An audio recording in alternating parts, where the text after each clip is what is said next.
You know, life always has a way of testing us in ways we never expected.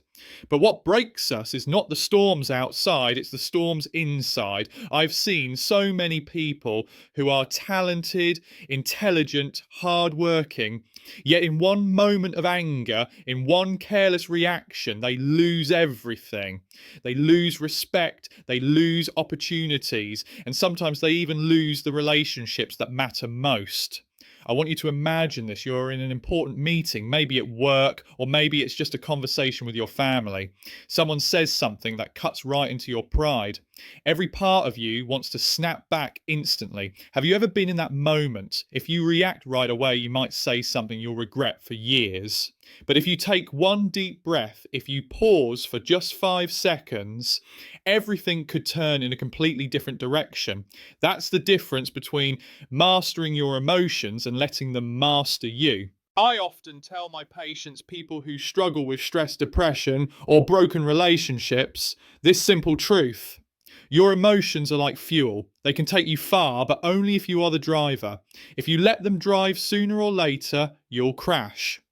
One of my old friends was a rising young leader, brilliant, full of potential, but he never learnt the art of pausing before he spoke. A harsh word in anger made his team walk away. A fearful decision shut the door on his career. He once told me, if only I had kept quiet for 5 seconds, everything would have been different. Sometimes just one small pause can change your entire destiny. There's even a psychological study that shows the emotional part of the brain reacts faster than logic does. That's why emotions often feel like an impulsive driver, while logic sits in the back seat slower to respond. The good news is you can train yourself to pause long enough for logic to climb into the driver's seat. That tiny pause, sometimes just a breath, can protect you from a lifetime of mistakes. And here's what many people misunderstand. Calmness doesn't mean you're cold or emotionless. Calmness is strength under control. Think of fire. If you keep it under control, it warms your home, cooks your meals, lights the dark. But if you let it rage, it burns down everything you've built. Your emotions are the same. Directed well, they become creativity, courage, compassion. Left unchecked, they destroy.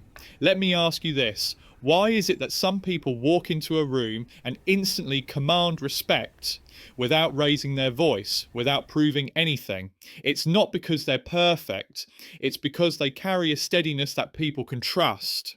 We respect those who are not easily pulled into someone else's storm. When others panic, they stay grounded. When others shout, they remain centered. They're like a lighthouse in the middle of a raging sea, steady, reliable, guiding others through the storm.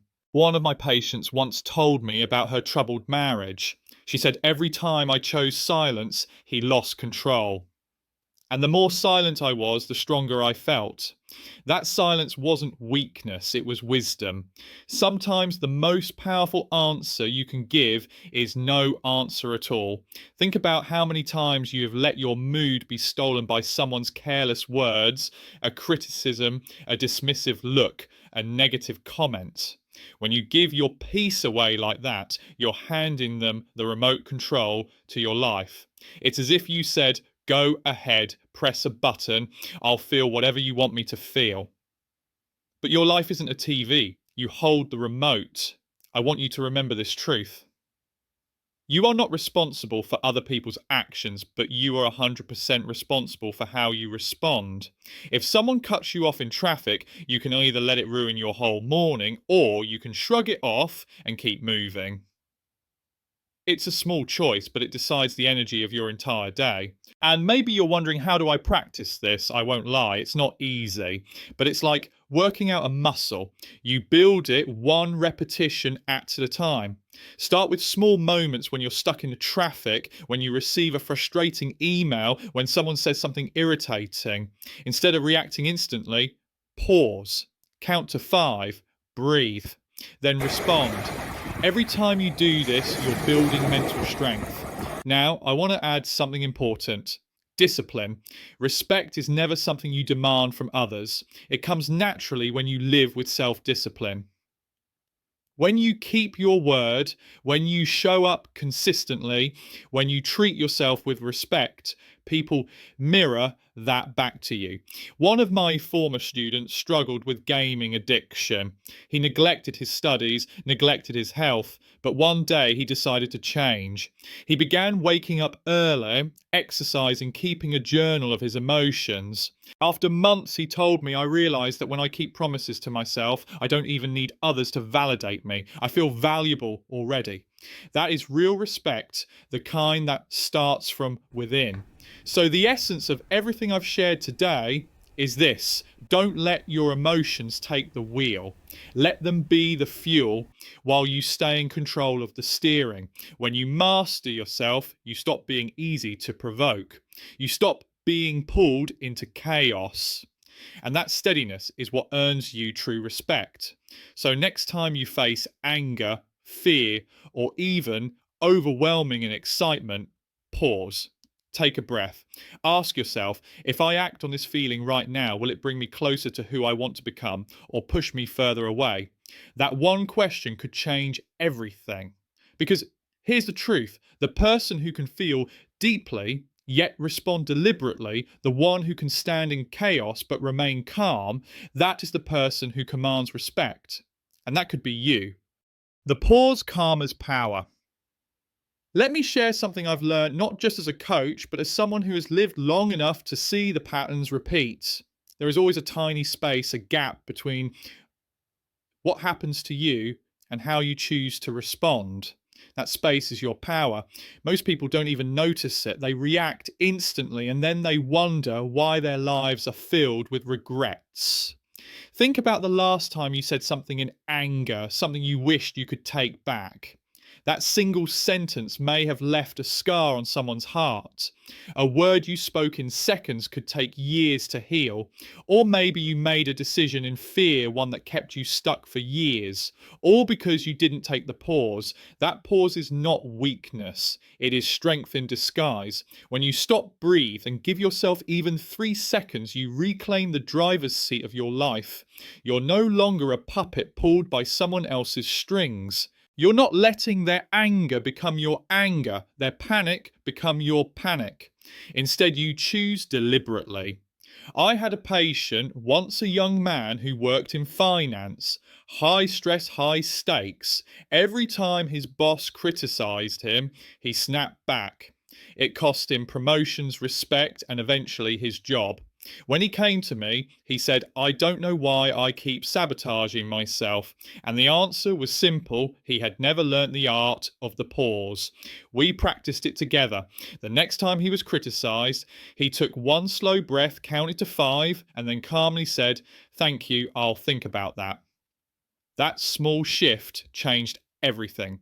Within 6 months, he was promoted, not because he became smarter, but because he became steadier. Calmness, my friends, is not about doing nothing. It's about doing the right thing at the right time, in the right way. Calmness doesn't mean you avoid conflict. It means you handle conflict without letting it consume you. It means you can stand firm without shouting, correct someone without humiliating them, and disagree without destroying trust. I want you to imagine a storm at sea. The waves are crashing, the wind is howling, but in the middle of it all, there's an anchor. That anchor doesn't stop the storm, but it keeps the ship steady. Your calm is that anchor. And when people see you holding steady while everyone else is losing control, they begin to trust you, to respect you, to follow you. Sometimes people ask me, but isn't calmness just silence? Isn't it passive? And I always smile. Calmness is not passivity, it's strategy. It's choosing not to waste your energy on what doesn't matter, so you can direct it toward what does. A calm person can still be bold, still be assertive, still take a stand. The difference is that when they act, they do it with precision, not recklessness. I once had a friend in the medical field who was known as the calm doctor. During emergencies, when patients were panicking and families were crying, he spoke softly, moved steadily, and made clear decisions. Nurses trusted him, patients trusted him, and even in the worst chaos, his presence made everyone breathe easier. His calm saved lives, not because he felt less, but because he controlled himself more. And I want you to ask yourself this when people think of you. Do they see someone who can be shaken easily? Or do they see someone steady, someone grounded, someone they can lean on in difficult times? Because the truth is, respect is not given to the loudest voice in the room. It's given to the one whose voice still carries weight after all the noise dies down. Science backs this up too. Studies in emotional intelligence show that leaders who stay calm under pressure are rated as more competent and more trustworthy, even if their decisions are no different from others. Why?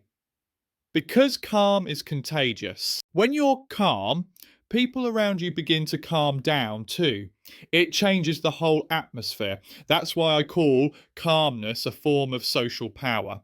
When you walk into a heated room and instead of matching the tension, you bring peace, you shift the entire dynamic. You become the anchor. And anchors are rare, which is why they're so respected. So here's my challenge for you the next time you feel provoked. I want you to pause. Just pause. Maybe count to 5. Maybe excuse yourself for a moment. Maybe just breathe and say nothing at all. And then when you are ready, respond with clarity instead of chaos. That one habit, the pause, will change your relationships, your career, your health, even your reputation. Because at the end of the day, anyone can lash out. Anyone can react. But it takes true strength, true maturity to stop, to breathe, and to respond with intention. And that's the kind of strength people will remember. That's the kind of strength that commands respect. Part 3, self-discipline, the foundation of respect. Let me ask you a question when you think about the people you respect most in your life. What is it about them that earns your respect? Is it their talent, their charm? Maybe a little. But if you look deeper, I bet what really makes you respect them is their consistency, the way they show up, the way they keep their word, the way they live with discipline even when nobody is watching. See, discipline is the quiet force behind every strong character. You can't see it on the surface, but you can feel it in the results. A disciplined person doesn't have to announce their values. Their actions speak louder than words. And that's what makes them trustworthy. That's what makes them respected. I remember working with a young athlete who had all the natural talent in the world. He was fast, strong and gifted, but he kept missing practice, making excuses, skipping workouts. On the field, he was flashy, but off the field, he lacked discipline. Guess what happened? Within 2 years, players with half his talent but double his discipline surpassed him. Because talent without discipline is like a sports car without fuel, impressive to look at, but it doesn't take you anywhere. On the other hand, I've also seen people who weren't the smartest or the strongest, but they were consistent. They woke up early. They did the small things right. They kept their promises, even the ones they made to themselves. And over time, they built reputations that opened doors talent alone could never open. Discipline. My friends is about respect, respect for your goals, respect for your values, respect for yourself. Because when you respect yourself enough to stay committed, other people can't help but respect you too. Think of it this way. Imagine you have a friend who always says, I'll be there at 7, but shows up at 7:30 every time. Do you respect their words after a while? Probably not. Now imagine another friend who quietly shows up on time every time, no excuses. Who do you trust more? That's the power of discipline. It transforms words into reality. And here's something important. Discipline is not about perfection. It's not about being rigid or robotic.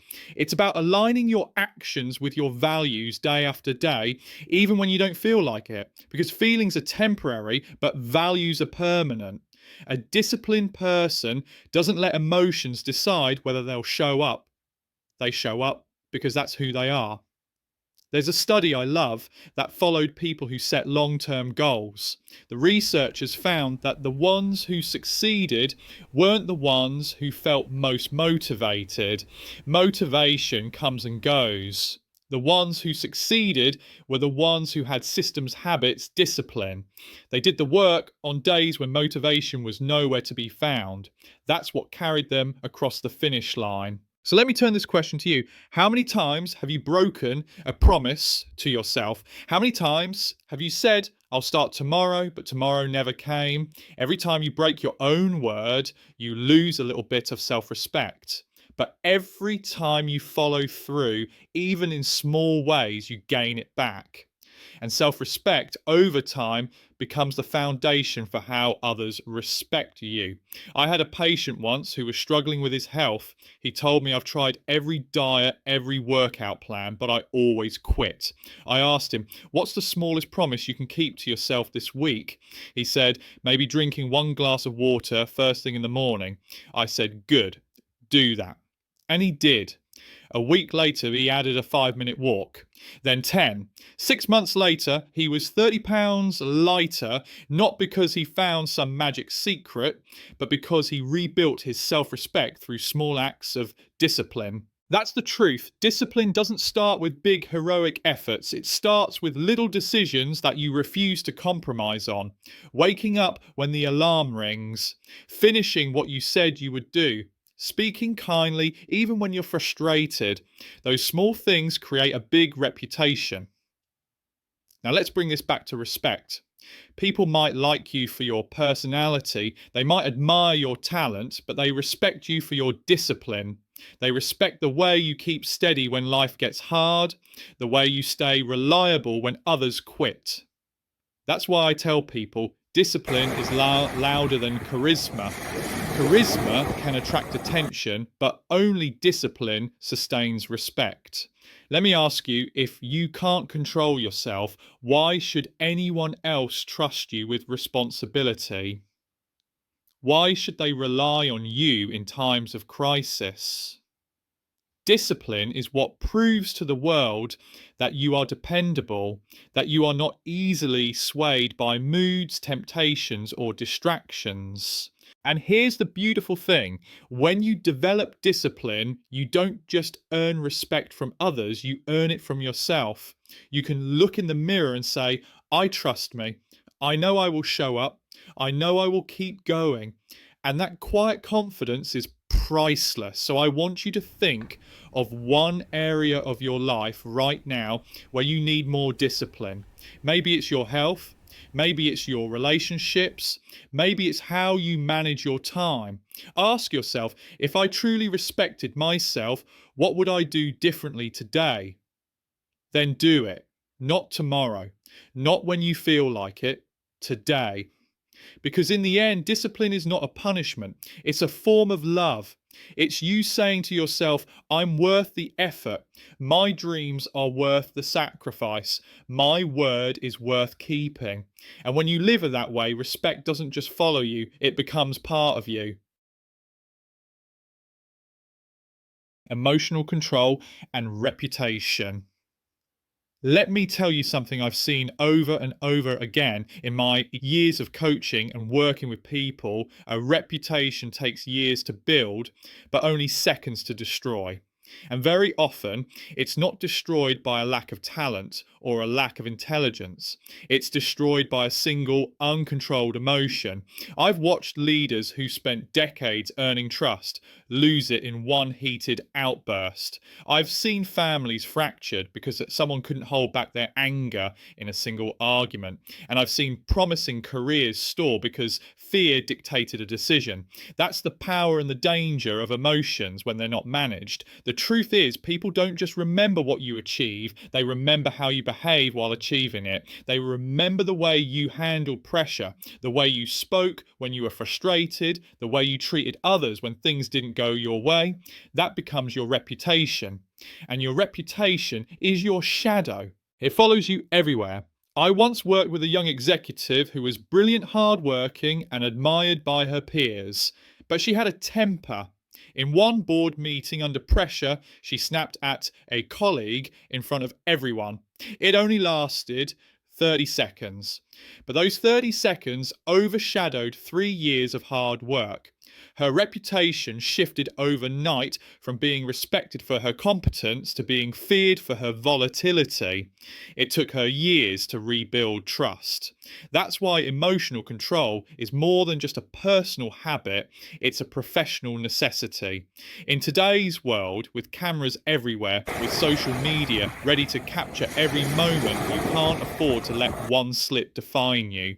One viral clip of you losing your temper can erase years of goodwill. But here's the hopeful side, the reverse is also true. When people see you remain calm under fire, when they watch you hold steady in chaos, they remember that too. And it adds weight to your character. It earns you trust. It earns you respect. Think about it. Who do you respect more? The person who shouts the loudest when challenged, or the one who listens, pauses, and responds with clarity? The one who falls apart under stress, or the one who stands firm even if they're shaking inside? We naturally gravitate towards steadiness. Why? Because it makes us feel safe. Let me ask you something personal. Have you ever said or done something in anger, and even after apologising, you felt the damage was already done? That's because words spoken in anger are often remembered longer than words spoken in kindness. People may forgive, but they rarely forget. That's why controlling your emotions is not about denying them. It's about protecting your reputation from unnecessary scars. Now, I want to be clear. Emotional control is not suppression. Suppression is dangerous. It's like pushing pressure into a sealed bottle. Sooner or later, it explodes. Emotional control is different. It means you acknowledge the anger, the fear, the disappointment, but you choose how and when to express it. That's maturity, that's wisdom. So one of my patients once told me, I can't help it. When I'm angry, I just explode. And I said, that's not true. You don't just explode. No, you practice exploding. You've rehearsed it so many times that it's become your default. And then I told him, but just as you've trained yourself to react, you can train yourself to pause. That was the beginning of a transformation for him. Science confirms this too.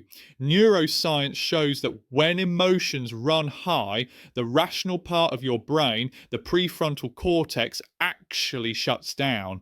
You're literally less intelligent when you're triggered. That's why the pause is so powerful. It gives your brain time to bring logic back online. Even a single deep breath can reset your nervous system enough to think clearly. I want you to imagine this: someone insults you publicly. The natural instinct is to fire back immediately, to defend yourself, to prove them wrong. But what if instead you pause, you breathe, you choose your words carefully? That calm response doesn't just protect you in the moment, it elevates your reputation. People watching will think, wow, they can't be shaken. And that impression sticks. Let me give you another perspective. Sometimes people will try to provoke you on purpose. They know your triggers. Maybe it's a competitor, maybe it's a colleague, maybe even a family member. If they can make you lose your temper, they win. But if you remain calm, they lose their power over you. Emotional control robs manipulators of their favourite weapon. So let me ask you, do you want to be the kind of person who is easily provoked, whose mood belongs to anyone who pushes the right button? Or do you want to be the kind of person who owns their reaction, who protects their reputation, and who commands respect simply by staying composed? Because here's the reality: the world will test you, life will push your buttons, people will misunderstand you, disrespect you, provoke you. You can't control that. but you can control your response. And that choice, that pause, is what shapes your reputation more than any accomplishment ever could.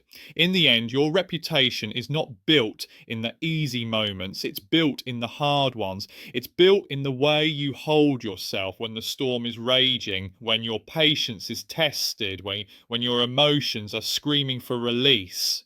If in those moments you stay aligned with your values, if you choose discipline over impulse, calm over chaos, you protect not just your peace, but your legacy. So, the next time you're tested, I want you to remember this. Every reaction you give is either a deposit or a withdrawal from the bank of your reputation.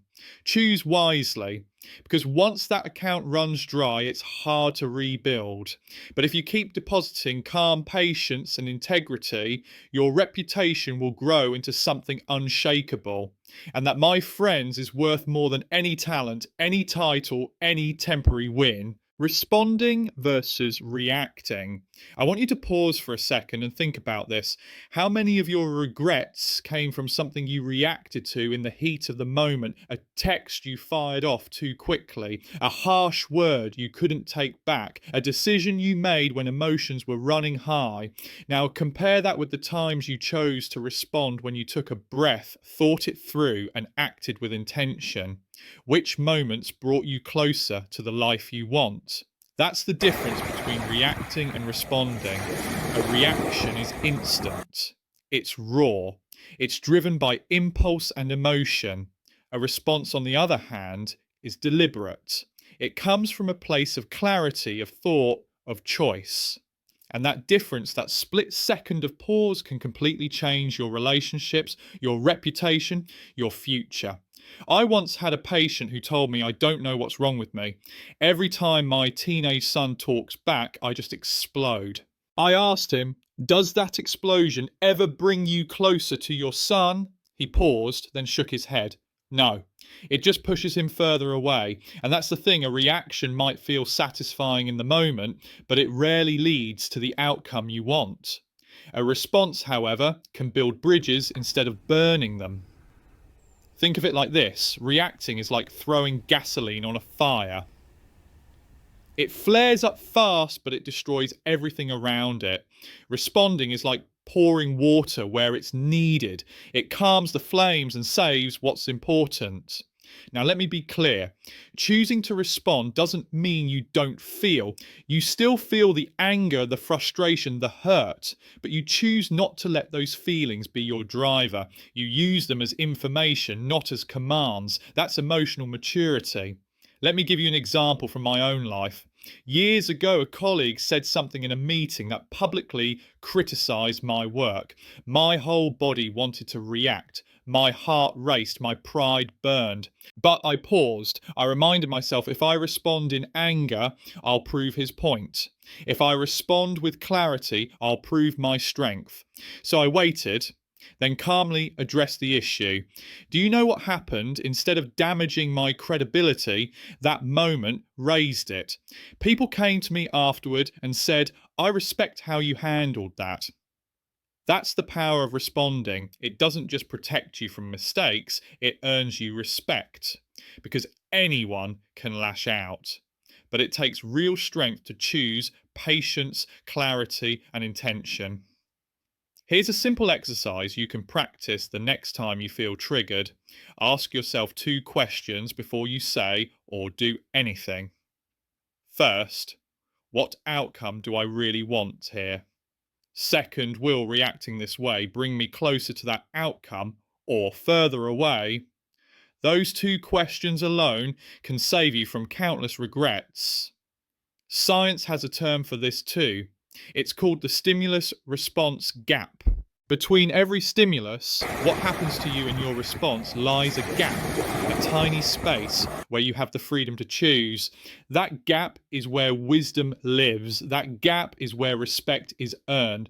Unfortunately, most people don't even see the gap. They just react. But when you train yourself to notice it, you unlock a superpower. Let me ask you, how many arguments in your life could have been avoided if you had just paused before speaking? How many relationships could have been saved if you had responded with kindness instead of reacting with anger? How many opportunities could you have seized if you hadn't let fear or doubt push you into a hasty no? I remember a story of a woman I coached who worked in customer service. One day, a client yelled at her unfairly in front of her whole team. She told me every cell in my body wanted to snap back, but instead she paused. She listened. She responded calmly. Later, that same client apologized and told her, "I lost my respect for myself in that moment, but I gained respect for you." That's the difference a response can make. Here's the irony: people think reacting quickly makes them decisive, but reacting quickly doesn't mean you're deciding wisely. It just means your emotions are making the choice for you. Responding means you are making the choice. Responding is claiming authority over the moment. And let me share a little secret sometimes. The strongest response is silence. You don't have to attend every argument you're invited to. Not every insult deserves your attention. Not every provocation deserves your energy. Sometimes walking away is not weakness, it's wisdom. So, how do you practice responding instead of reacting? It starts with self-awareness. You have to know your triggers. Maybe it's criticism, maybe it's disrespect, maybe it's being ignored. When you know your triggers, you can prepare for them. You can decide in advance: when this happens, here's how I will respond. That way you're not caught off guard. You also need tools: deep breathing, counting to 5, journaling your emotions, talking to a mentor before making a big decision.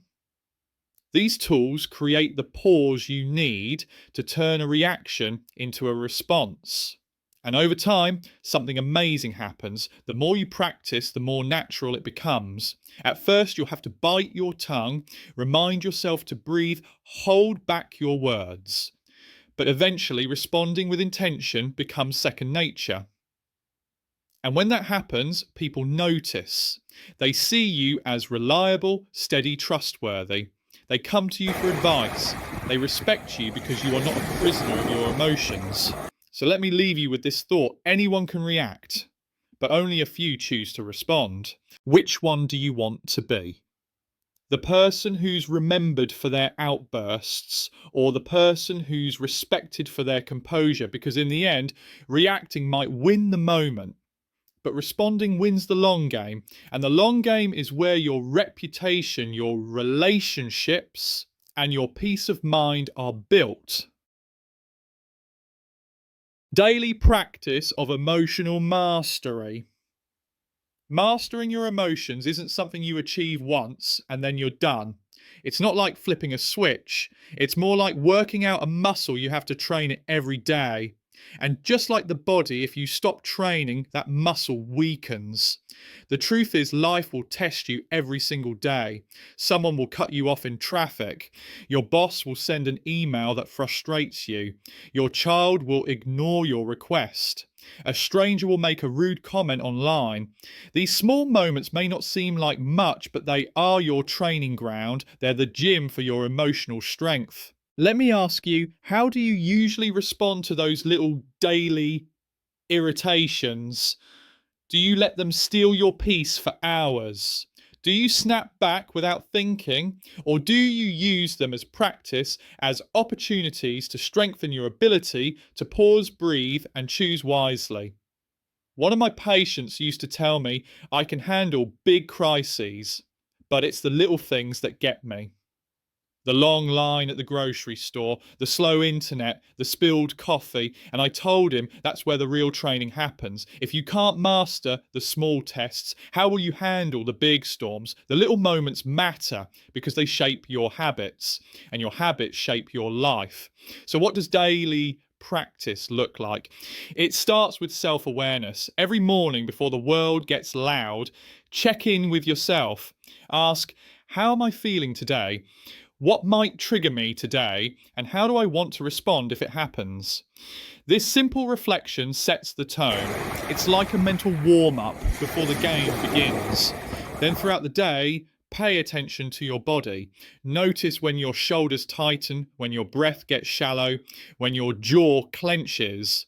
Those are early warning signs that emotions are trying to take the wheel. In those moments, pause, take one deep breath. That single breath can reset your nervous system and give your mind a chance to step back into control. I often recommend journaling at the end of the day. Write down the moments when you reacted well and the moments when you slipped, not to judge yourself, but to learn. Because every slip is just feedback, every mistake is a lesson. The more aware you are of your patterns, the easier it becomes to change them. And here's something powerful: don't just practice with negative emotions like anger or fear. Practice with positive ones too. Excitement, for example, can be just as dangerous if it drives reckless decisions. Joy can make you overlook important details. So, even when you're happy, practice pausing. Ask yourself, am I about to act wisely, or am I letting my emotions rush me? Daily practice also means taking care of your body. You might not realize this, but a tired brain is an emotional brain. Lack of sleep, poor diet, and stress all lower your ability to regulate emotions.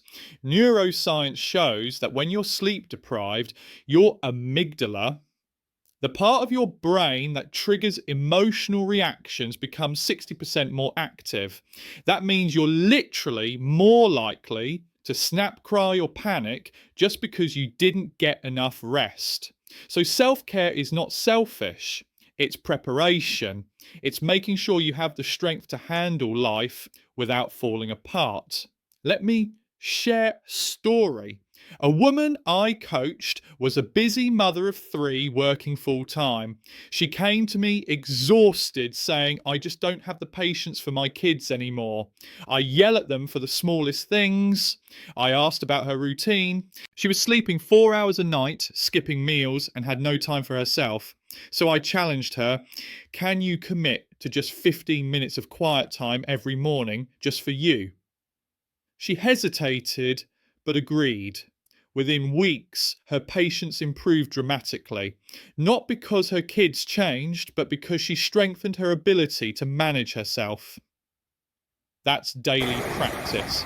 Here's a question for ye, Sukdim. If you truly valued your peace of mind, what daily habit would you build to protect it? Maybe it's 5 minutes of meditation. Maybe it's a walk without your phone. Maybe it's choosing not to check social media before breakfast. The habit doesn't have to be big, it just has to be consistent. And consistency is the real key. You don't master your emotions in dramatic moments, you master them in the small, ordinary ones. The practice is in catching yourself before you raise your voice, in choosing to listen instead of interrupting, in deciding to let go of something that doesn't deserve your energy.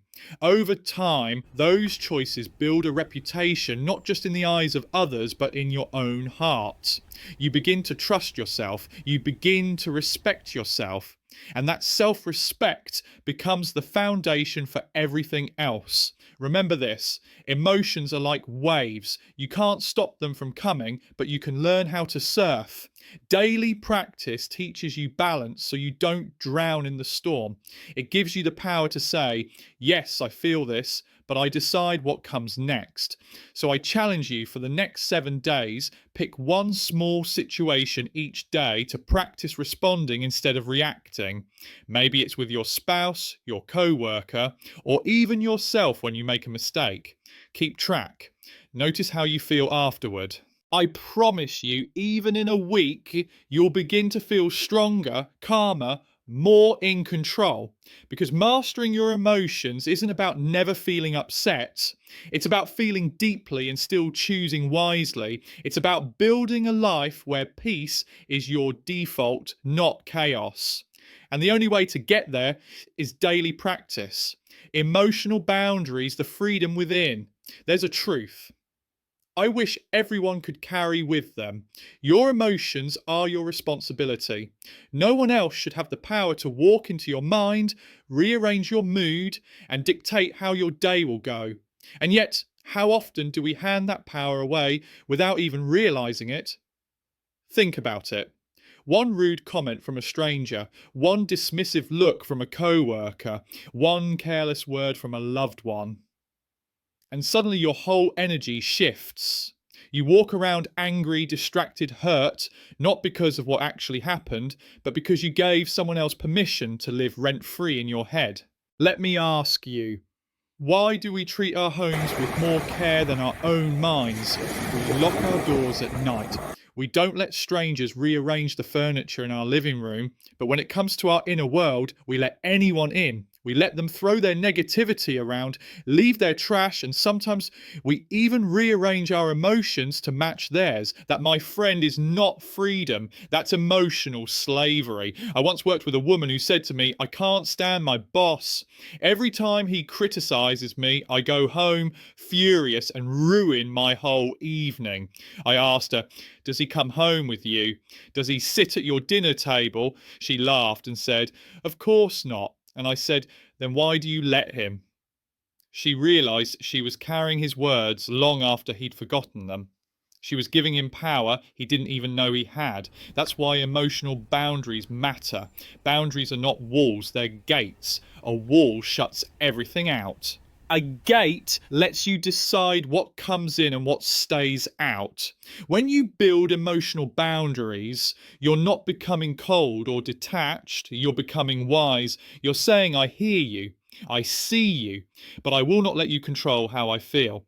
Here's the difference. Without boundaries, you're reactive. You mirror other people's energy. If they're angry, you're angry. If they're negative, you're negative.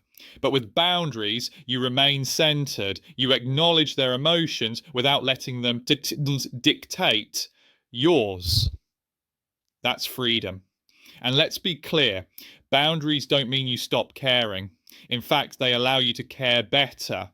When you don't absorb someone else's chaos, you can actually offer them compassion.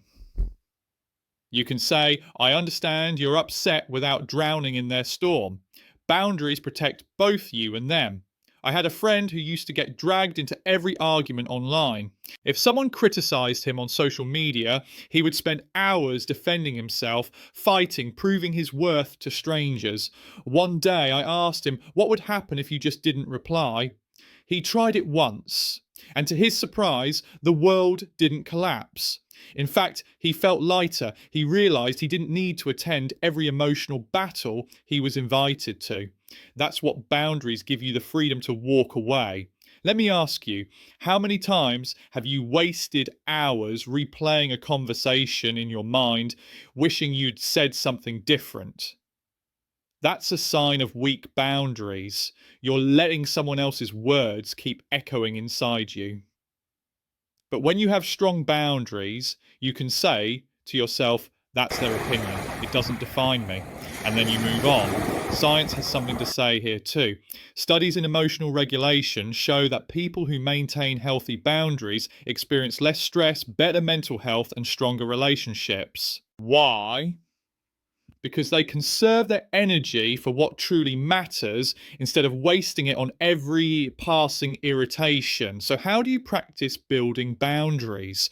It starts with awareness. Notice who or what tends to steal your peace. Is it a particular person, a certain type of conversation, maybe scrolling through your phone first thing in the morning? Once you know your triggers, you can set limits. Sometimes that means a physical boundary, spending less time with negative people. Sometimes it's verbal, calmly saying, "I'm not comfortable with that."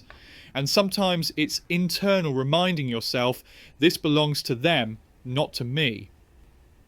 Boundaries also require discipline because people will test them.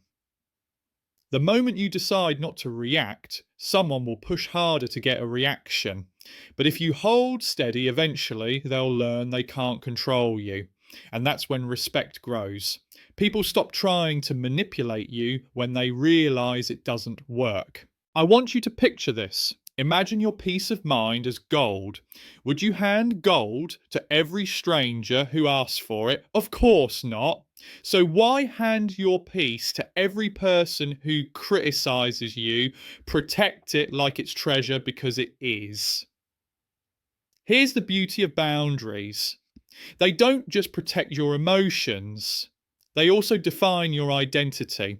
They say to the world, this is who I am, this is what I allow, this is what I won't. And over time, people respect you, not because you fight every battle, but because you choose your battles wisely. So I challenge you, this week, notice the moments when someone tries to hand you their negativity.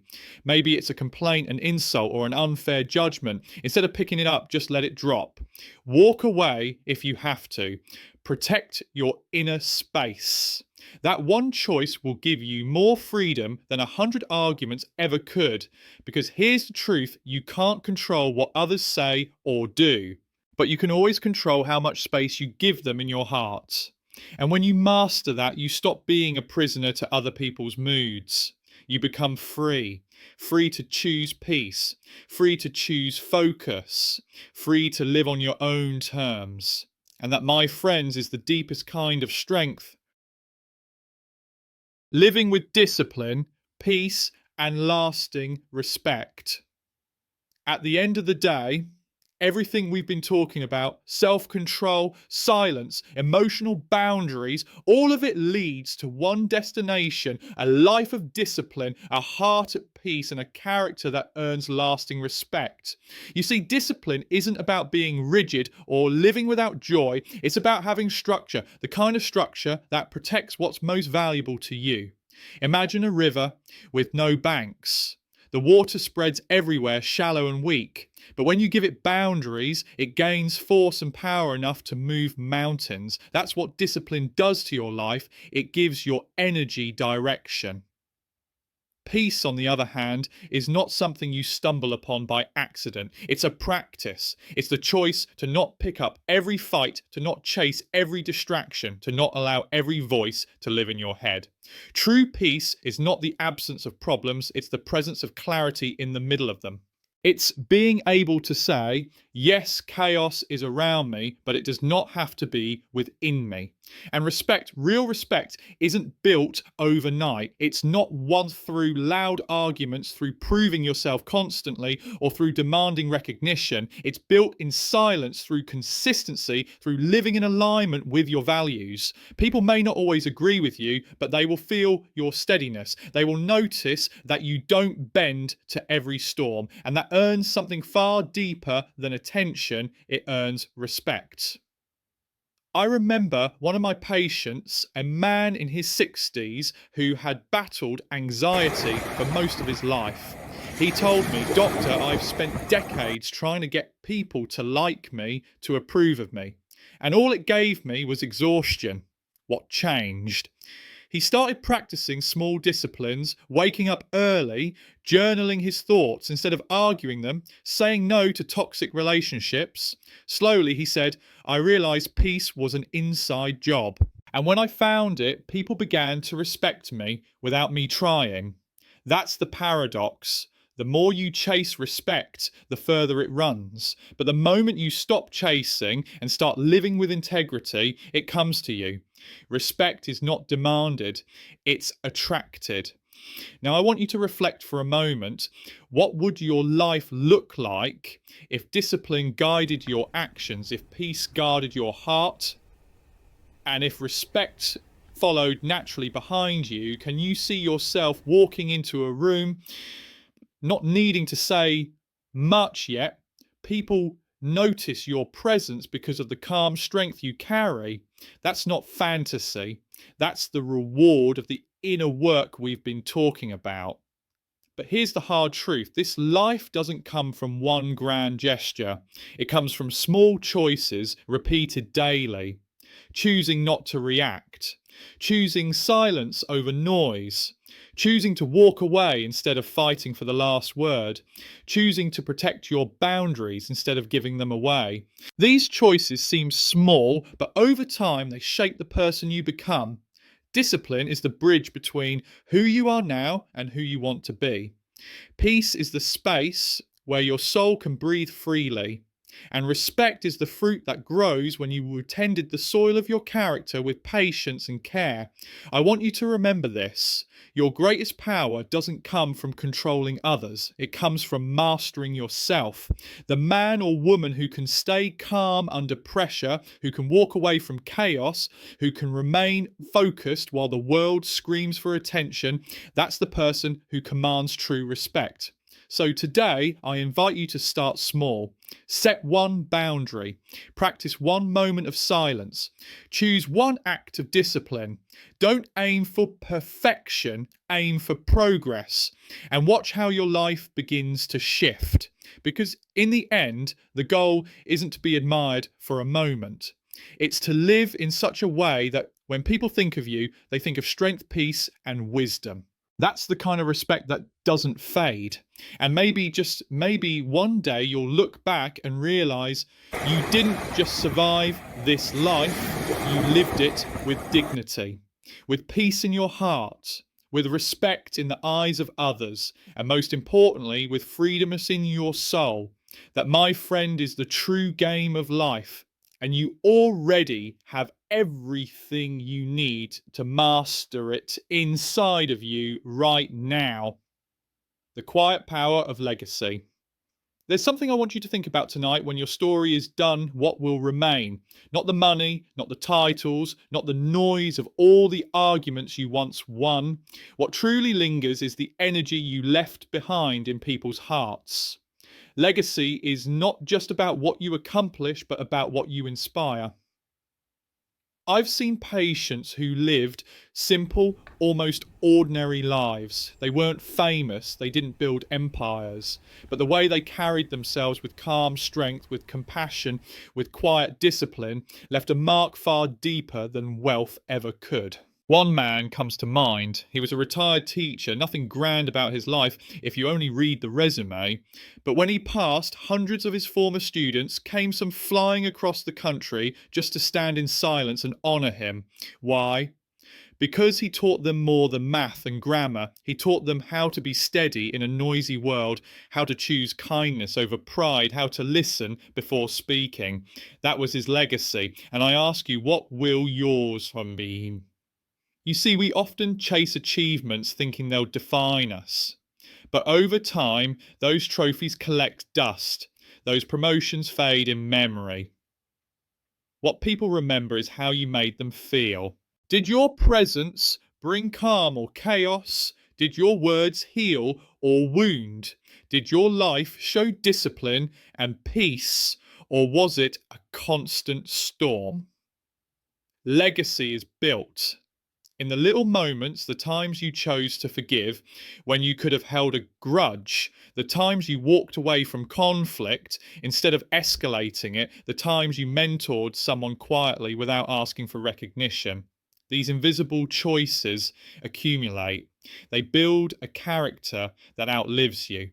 I want you to imagine yourself decades from now sitting with your grandchildren, or maybe with a younger friend who looks up to you.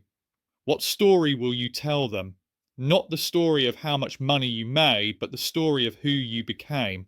That's what lasts. Peace becomes your inheritance. Discipline becomes your gift. Respect becomes your signature. And here's the beautiful thing, you don't have to wait until old age to start building that legacy.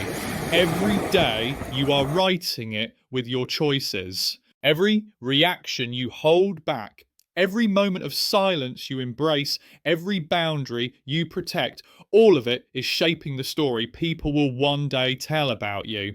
A legacy doesn't need applause. It doesn't need the spotlight. It only needs truth, and truth lives in consistency, in showing up as the same steady, grounded person day after day. So when your time comes, people won't talk about how loud you were or how many times you forced your way to be heard. They'll remember your calm presence. They'll remember the peace you carried. They'll remember the respect you earned, not demand. The daily practices to live this out. It's beautiful to dream about legacy, to talk about peace and respect. But let's get real for a moment.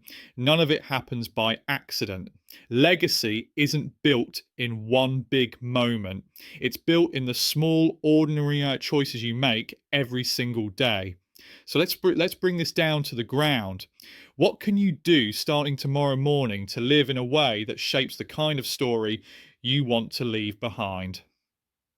The first practice is silence before reaction. Imagine your life like a river. The more you stir it, the muddier it gets. But if you pause, if you let the water settle, clarity returns. Every time you feel provoked, practice this. Take one breath before speaking, just one. That single pause is the difference between a regret and a moment of wisdom. The second practice is one act of kindness a day. I'm not talking about grand gestures. I mean the small invisible things: holding the door, sending that encouraging text, looking someone in the eyes and really listening.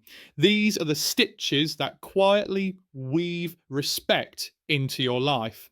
The third practice is daily discipline. Discipline isn't punishment, it's love directed towards your future self. When you choose to exercise, when you choose to read, instead of scrolling endlessly, when you choose to save, instead of spend recklessly, you're casting a vote for the person you're becoming. Every small act of discipline is like a brick, and over time it builds a fortress of character. The fourth practice is gratitude at night. Before you sleep, name 3 things you are thankful for. Do it consistently and you'll rewire your brain to see abundance instead of lack. Gratitude shifts your energy, and the energy you carry is what people will remember long after you're gone. And finally, the fifth practice is what I call the empty chair reflection. Every week, sit down in silence and imagine an empty chair across from you. Then picture your future grandchild, your younger self, or even a stranger who looks up to you sitting in that chair. What would they see in you right now?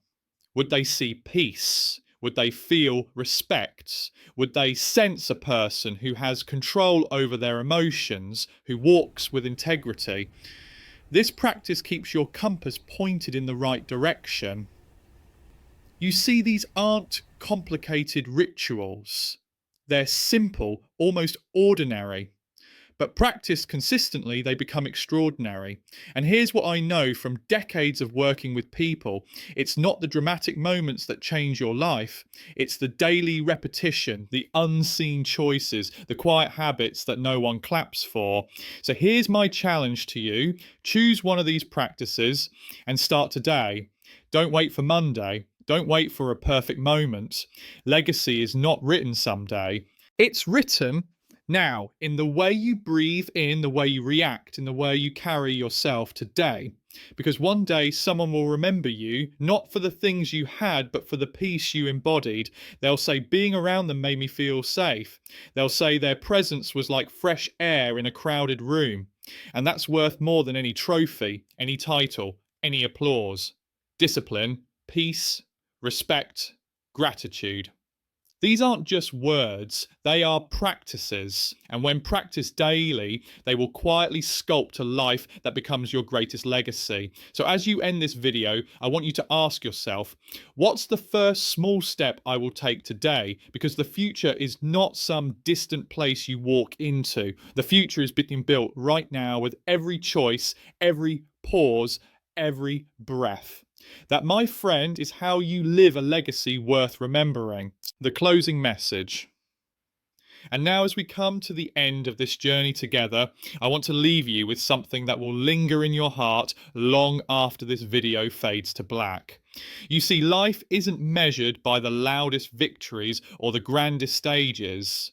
It's measured in the quiet moments, the choices you make when no one is watching, the way you treat people who can do nothing for you, the patience you show in the middle of chaos. I've walked with people in boardrooms, in hospitals, in locker rooms, and even at their final breaths. And do you know what never gets mentioned at the end? The awards, the promotions, the shiny cars. What gets mentioned are the relationships, the moments of stillness, the love that was given and received, the peace that was shared. That's why I've been urging you to master your emotions, to practice silence, to live with discipline, to give kindness generously, to reflect deeply. Because at the end of the road, those are the things that last. I want you to imagine something with me. Close your eyes if you can. Picture yourself 20, 30, 40 years from now. You're sitting on a porch, maybe with a cup of tea in your hand. The sun is setting. A grandchild or maybe a young neighbour looks at you and asks, "What was your life about?" What would you say? Would you tell them about your stress, your arguments, your endless battles for validation? Or would you smile softly and say, "My life was about peace, about walking with respect, about giving more than I took, about living in such a way that those around me stood taller just by being near me"? That's the vision I want for you. That's the legacy I want you to build starting today. Now, I know it isn't easy. We live in a world that celebrates noise, that rewards outrage, that glorifies hustle at the expense of harmony. But here's the truth. Real power has always belonged to those who master themselves first. The strongest person in the room is not the one who shouts the loudest, but the one who stays centered when everyone else is losing balance. So let me ask you, what will you choose? Will you keep reacting, keep rushing, keep drowning in the noise? Or will you pause, breathe, and live with a deeper sense of purpose? Because make no mistake, the choice is yours, and every day you are writing your story. Every sunrise is a blank page, and every decision is a sentence. By the time the sun sets, you've written another chapter. What kind of book are you writing? One that people will skim and forget, or one that they will hold close and whisper, "This story changed me." My friend, I believe in you. I believe you have within you the strength to choose silence over chaos, to choose peace over pride, to choose legacy over ego. I've seen people rise from the ashes of anger and become pillars of calm. I've watched those who were once consumed by noise become voices of wisdom for their communities. And if they can, you can too. So here's my final encouragement. Don't just watch this video and move on. Let it be a seed. Water it daily with practice. Protect it with discipline. And watch it grow into a life that not only changes you, but inspires everyone who crosses your path. And when your time comes, whether tomorrow or 50 years from now, may people not just remember what you achieved, but who you were. May they say, because of them, I believed in myself a little more. Because of them, I felt peace in a restless world. Because of them, I learned how to live. That's the kind of respect, the kind of legacy that never dies. So step into today with courage. Carry your silence like armor, your discipline like a compass, your kindness like a torch. And watch how the world slowly begins to change around you, not because you forced it, but because you transformed yourself first. Remember this, true power is quiet. True strength is steady. True legacy is love lived out loud in the most ordinary of ways. And my friend, that kind of life is available to you. Starting right now, the call to action. Before we part ways today, I want to leave you with an invitation, not just to click a button, not just to subscribe to a channel, but to join a movement. You see, when we gather here, it's not about me speaking and you listening. It's about us building a circle of people who believe in growth, who choose peace over chaos, who want to write a story of life that's bigger than themselves. Every time you engage with these messages by watching, by sharing, by reflecting, you're not only helping yourself, you're helping someone else you may never meet. Think about it. A friend of yours might stumble upon this video because you shared it. A stranger across the ocean might find strength in these words because you pressed a little button that says subscribe. And isn't that beautiful? That a single small act, one click, one share, one moment of connection could ripple out and touch lives you'll never even know about. That's how legacies are built in the modern world, not just through books or monuments, but through communities of people who choose to spread light instead of adding to the noise. So here's what I ask.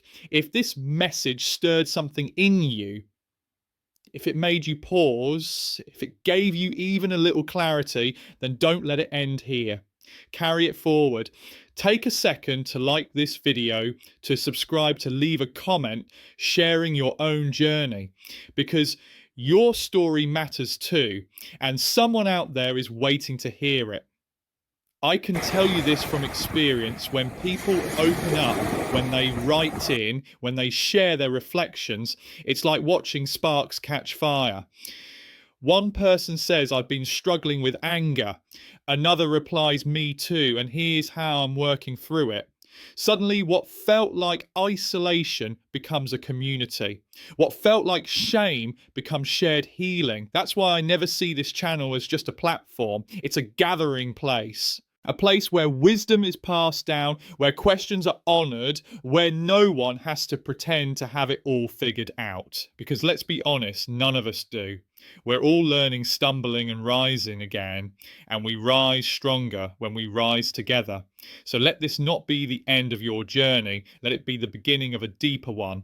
Take these words and live them. Test them in your daily struggles, and then come back and tell us what happened. Tell us what worked, where you fell short, what surprised you, what gave you strength. That's how this grows, through real stories, real lives, real transformation. And if you feel called, share this with someone you love. You never know who's silently fighting a battle they haven't told anyone about. Sometimes one video, one sentence, one reminder that they are not alone can be the lifeline they've been waiting for. So yes, I am inviting you, subscribe, comment, share. But more than that, I'm inviting you to join this family of seekers, of learners, of people who dare to live with more silence, more peace, more love. Together we can shift the culture. We can prove that wisdom doesn't have to shout, that kindness is stronger than cruelty, that self-mastery is more powerful than noise. And little by little, as we each do our part, we create a ripple that can change not just our lives, but the world around us. So, thank you truly for being here. Thank you for giving your time, your attention, your heart. And I hope this isn't goodbye. I hope this is just the start of many more conversations we'll have together. Until then, remember, the quietest choices often carry the loudest echoes.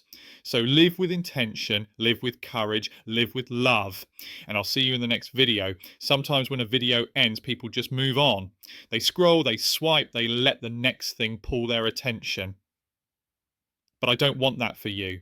I don't want this to be another piece of content you consume and forget. I want this to be a seed planted deep in the soil of your heart. A seed that doesn't sprout in one day or even 1 week, but slowly, steadily begins to change the way you see the world. Think about this. The strongest trees don't grow overnight. They begin as tiny seeds, almost invisible, easily overlooked, even stepped on. But given the right soil, a little light and time, they grow into something that can outlast storms, provide shade, and even shelter others. That's what I hope these words become for you. Not noise, not entertainment, but a seed that quietly, almost invisibly, begins to take root. A seed that teaches you to pause before reacting, to listen, before speaking, to walk away, before getting lost in battles that aren't worth your soul. I often tell my patients, because yes, before I stood here speaking to you, I sat for years across from men and women carrying their pain into a quiet room. I tell them this: the healing doesn't happen in one session. It happens in the space between sessions, when you take what we talked about and try it in your daily life. And the same is true here. The real work won't happen while you're watching this video. It will happen when you close this screen and go back into your life. It will happen the next time someone pushes your buttons, the next time your mind starts racing at 2 a.m, the next time you feel the urge to fight back just to prove you're strong. That's when the seed will be tested. And you might stumble. You might forget. You might lose your temper or fall back into old patterns. That's okay. Growth isn't about perfection, it's about practice. Every stumble is still part of the path, every mistake still a teacher. I want you to remember something simple but powerful. Silence is not weakness. Walking away is not losing. Choosing peace is not surrender. These are acts of courage that most people are too afraid to practice. They take a strength that comes from the inside, not from applause or approval. So when you find yourself in those moments, ask yourself gently, what story am I writing right now? Do I want to be the character who reacts, who explodes, who loses control? Or do I want to be the one who chooses differently, who carries themselves with dignity, who plants a seed of peace that might one day become a tree others rest under? My friend, life is short, but it is also long enough for you to become the kind of person you admire. Every day gives you a fresh page. And you don't have to get it perfect. You just have to keep showing up, keep practicing, keep watering the seed. One day, without even realizing it, you'll notice the change. You'll find yourself calm in situations that once set you on fire. You'll see people trying to bait you, and instead of taking the hook, you'll just smile. You'll feel a deep, quiet pride in knowing that you are no longer controlled by the noise around you. That, my friend, is freedom. Not the kind of freedom anyone can give or take from you. The kind that grows from within. Steady as a tree, strong as roots buried deep in the ground. So as we close today, I want you to carry this with you. You are not powerless. You are not defined by your reactions. You are capable of building a life that is not only calmer, but richer, deeper, more beautiful. And maybe, just maybe, years from now, you'll look back and realize it all began with a simple choice: to pause, to breathe, to be still. That's where everything changes. Q&A. Real questions from the audience. You know, after sharing these kinds of messages, I often receive questions from people just like you. And I want to take a moment to address a few of them because maybe you've asked yourself the same thing. Question 1. How can I stay silent when someone is insulting me? Doesn't that make me weak? This is a powerful question and one I hear all the time. And my answer is this: silence is not about weakness, it's about wisdom. Imagine this: you're standing by a dog barking behind a fence. Do you bark back? Of course not. You keep walking. The bark doesn't define you. It only shows the state of the dog. In the same way, when someone insults you, their words reveal their state of mind, not your worth. Choosing silence in that moment isn't about letting them win. It's about not lowering yourself to a fight that steals your peace.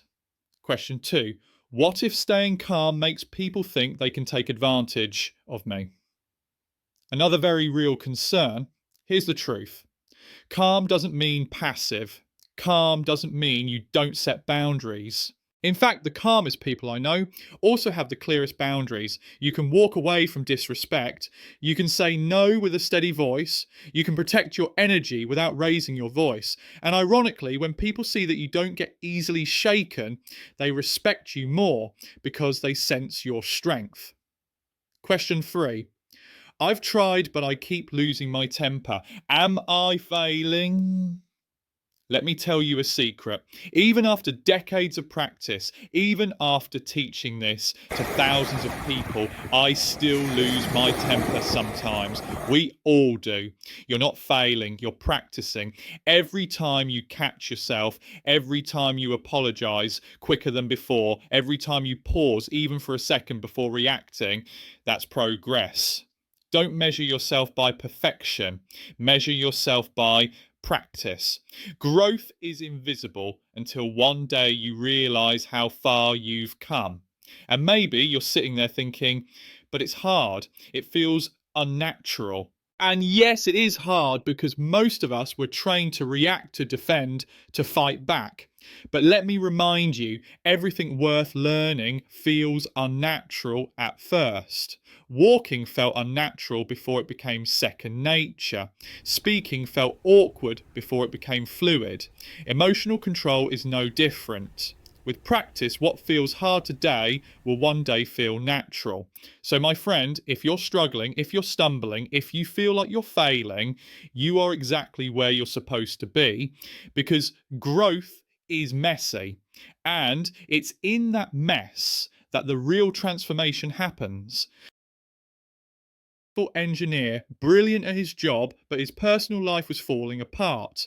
He had a quick temper. The smallest comment from his wife would spark an argument. At work, if a colleague disagreed with him, he would lash out.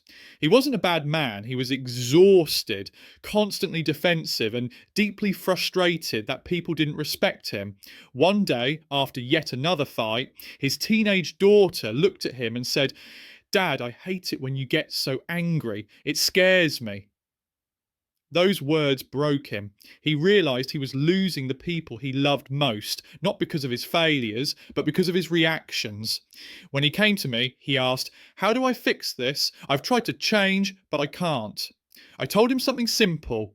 Don't try to win the argument. Win the silence. At first he laughed, but then I asked him to try one small exercise. The next time he felt the fire rising, instead of exploding, I wanted him to step away, just 60 seconds of silence. Go to the bathroom, step outside, drink water, breathe. That's all. The first week he failed almost every time. He shouted, regretted it, and called me saying, "See, I'm hopeless." But I reminded him, "You're practicing. Even catching yourself is progress." And then, one evening, his wife made a sharp remark at dinner. Normally, that would have triggered an argument that ruined the whole night. But this time, David stood up quietly, went into the kitchen, washed his hands and breathed. He came back 5 minutes later, sat down and continued eating. Something magical happened. His wife, expecting a fight, saw his calmness instead. His daughter looked relieved. That dinner became the first peaceful meal they'd had in weeks. David told me later that silence was harder than yelling, but it saved me. Over the months, his silence became his strength. His wife began to trust him again. His daughter opened up to him. Even at work, colleagues noticed he was calmer, more respected. And David himself, he said, "For the first time in years, I feel in control of myself." That's the power of silence. It doesn't just change the moment, it changes relationships. It changes the way people see you and the way you see yourself. And maybe as you're listening, you're thinking of your own David moments. Maybe it's your partner, your boss, your child, or even a stranger on the road. Maybe you've lost peace more times than you can count. But hear me, if David can learn to hold his silence, you can too. Because silence is not about losing the fight. It's about winning yourself back. Pause and reflect. Ki ban kuei lai nyin ching min. Pause and reflect. Now, I want you to pause for a moment. Really pause. Take a breath. Ask yourself, when was the last time I lost my peace because of someone else's words? Was it a co-worker who dismissed your idea? A loved one who said something careless, a stranger cutting you off in traffic? How long did you carry that anger with you? An hour, a day, maybe even longer. And what did it cost you? Your focus, your joy, a night of sleep. I ask because so many of us live like this every single day. We let the noise outside dictate the calm inside. But here's a thought I want you to hold. What if your silence could be your shield? I want you to imagine this the next time someone tries to provoke you. Instead of reacting, you choose stillness. Imagine their words bouncing off a wall of calm inside you, unable to touch your core. Imagine walking away with your peace intact, your dignity untouched. Doesn't that feel lighter? Doesn't that feel like freedom? Here's another question for you. What would your life look like if you mastered this one thing, the art of non reaction? Would your relationships feel safer? Would your career feel more stable? Would you finally feel at home within yourself? Because the truth is, control is not about controlling the world, it's about controlling the world within you. And the moment you stop letting every little spark ignite a fire inside your chest, that's the moment you step into real strength. So let me ask you one final time, and I want you to be honest with yourself. Do you want to keep living as a prisoner to every provocation? Or are you ready to live as the master of your own peace? The science behind why silence is so powerful. Let's take a moment to look at this from a scientific perspective. Why does silence, something so simple, have the power to change your life?